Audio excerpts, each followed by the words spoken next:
E por que essas multidões que haviam sido alimentadas de forma tão milagrosa, elas se esquecem rapidamente daquilo que Deus fez? Imagina, eu fico imaginando, sabe, essa cena. Se eu ou você estivéssemos lá.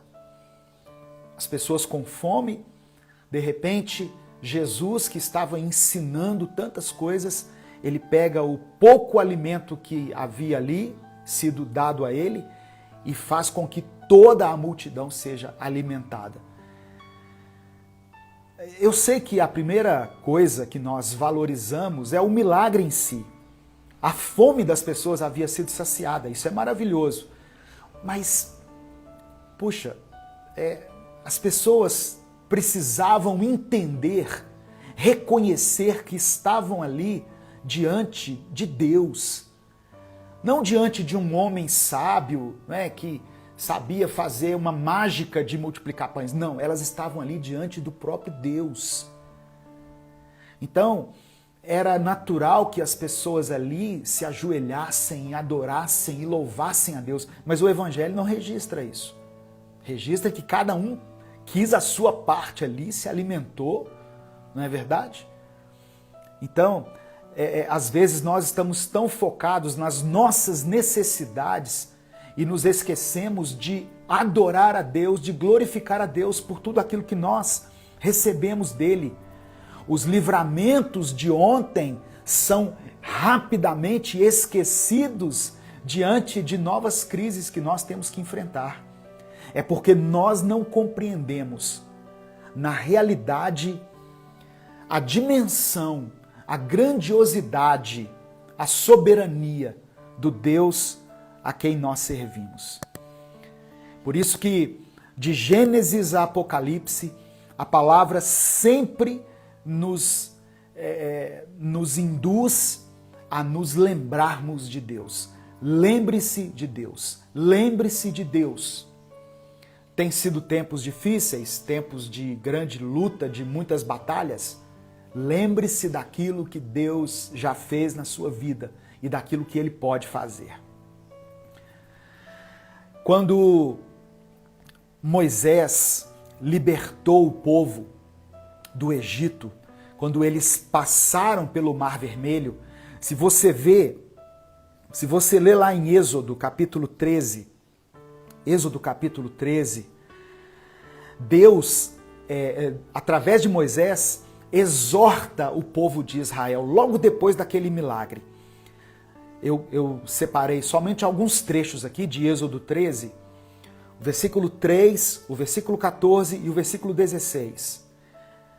Disse Moisés ao povo: lembrai-vos deste mesmo dia em que saístes do Egito, da casa da servidão, pois com mão forte o Senhor vos tirou de lá. Quando teu filho amanhã te perguntar: que é isso? Responder-lhe-ás: o Senhor com mão forte nos tirou da casa da servidão.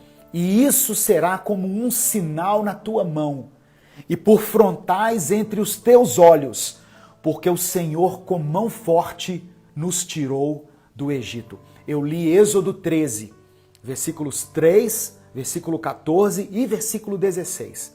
Só para separar aqui, Moisés exortando as pessoas para que eles guardassem para sempre na memória aquele dia em que Deus concedeu a eles livramento. Isso é importante para mim e para você. No tempo da dificuldade, no tempo em que os problemas se multiplicarem, lembre-se de trazer à sua memória o poder de Deus que operou grandes e pequenos milagres na sua vida. E os fariseus, eles interpretaram esse último versículo aqui de uma forma quase que literal. Eles fizeram caixinhas de couro contendo a lei escrita de Deus e eles enrolavam essas promessas, né, esses grandes feitos no braço ou prendiam na sua testa. Só que o que Moisés estava descrevendo aqui era de uma forma figurada. Era uma ordem para que todo o povo de Israel selasse na sua mente aquele livramento impressionante que eles haviam experimentado. Guarde isso na sua memória e o deixe na sua mão. Conserve fresco na sua mente. Toda vez que você enfrentar uma crise, toda vez que você enfrentar um gigante, toda vez que um inimigo aparentemente maior do que as suas forças lhe afrontar, lembre-se dos milagres que foram concedidos a você. Jamais se esqueça dos livramentos que você experimentou. Mantenha na sua mente a imagem desses milagres que um dia o Senhor concedeu a você. Lembre-se de cada um deles. Às vezes nós nos esquecemos de uma forma assim muito fácil das coisas, das bênçãos que nós já recebemos de Deus. E Moisés disse ainda para que aquilo fosse transmitido aos filhos. Continue falando das bênçãos de Deus, da provisão de Deus, dos milagres do Senhor, de geração a geração, porque isso edifica a sua fé. Aquela geração que deixou o Egito, a geração de Moisés, foi a que mais viu grandes milagres. Eles viram as 10 pragas que Deus enviou sobre o Egito, né? Os gafanhotos, as rãs, rios se transformando em sangue, uma escuridão tão negra que podia até ser apalpada, é o que diz a Bíblia. Todas aquelas coisas que trouxeram caos e confusão no Egito. E durante todo esse tempo em que acontecia todas essas coisas, Israel ficou seguro lá no seu arraial, protegido de tudo aquilo. Esses mesmos israelitas viram uma nuvem de glória se colocando atrás dele, escondendo eles do exército de Faraó que se aproximava. Eles viram o céu se iluminar com uma coluna de fogo à noite, que os aquecia nas noites frias que acontecem no deserto. Eles viram o mar se abrir à frente deles, formando muralhas de água de um lado e do outro, e ali eles puderam passar em terra seca. E no dia seguinte, essas mesmas colunas de água se romperam, né, de uma forma majestosa sobre o exército que os perseguia. Então, esse povo viu livramentos assim impressionantes, só que eles não reconheceram nenhum deles. Eles rapidamente se esqueceram. Como é que nós podemos afirmar isso? Está na palavra também.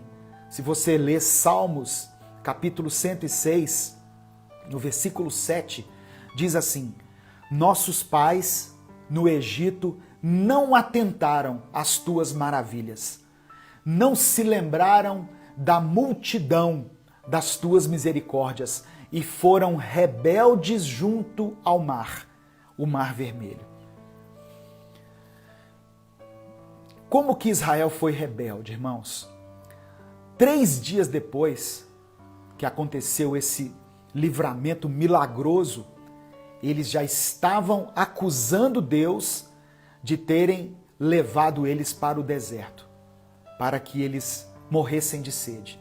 Essas eram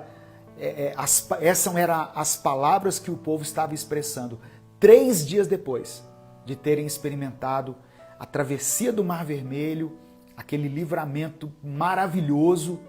Eles já estavam murmurando contra Deus, sem fé, totalmente desacreditados daquilo que Deus poderia fazer. Então, isso precisa servir de lição para nós. Como eu falei, nós já experimentamos a bênção de Deus de uma forma ou de outra. Se você está me assistindo, me ouvindo, é porque um dia você foi tocado pela vida de Deus, pelo Espírito Santo de Deus. E isso não pode cair no esquecimento. Salmos 78, eu quero ler para você, do verso 41 ao 44. Diz assim: tornaram a tentar a Deus, agravaram o Santo de Israel, não se lembraram do poder dele, nem do dia em que os resgatou do adversário, de como no Egito operou ele os seus sinais e os seus prodígios, e converteu em sangue os rios deles, para que das suas correntes não bebessem. Então, aquilo que Moisés havia falado com eles aconteceu. Moisés disse assim: não se esqueçam desse dia. Só que 3 dias depois, eles já estavam questionando aquilo que Deus havia feito. Nós, muitas vezes, somos incrédulos, somos impacientes, nós entendemos que aquilo que nós queremos que aconteça da nossa maneira, no nosso tempo, mas Deus tem o seu momento de agir, Deus tem a sua forma de agir, que muitas vezes não é tão simples como nós gostaríamos que fosse. Então, quando nós estamos orando por alguma coisa, Jesus nos ensinou que nós devemos acrescentar à nossa oração a expressão: seja feita a tua vontade, não é? Seja feita a tua vontade, Senhor. Eu tenho os meus planos, os meus projetos, os meus desejos, mas eu respeito a forma do Senhor agir e me rendo a ela. Eu sei que a vontade de Deus é melhor do que a minha. Ela é boa, perfeita e agradável. Amém?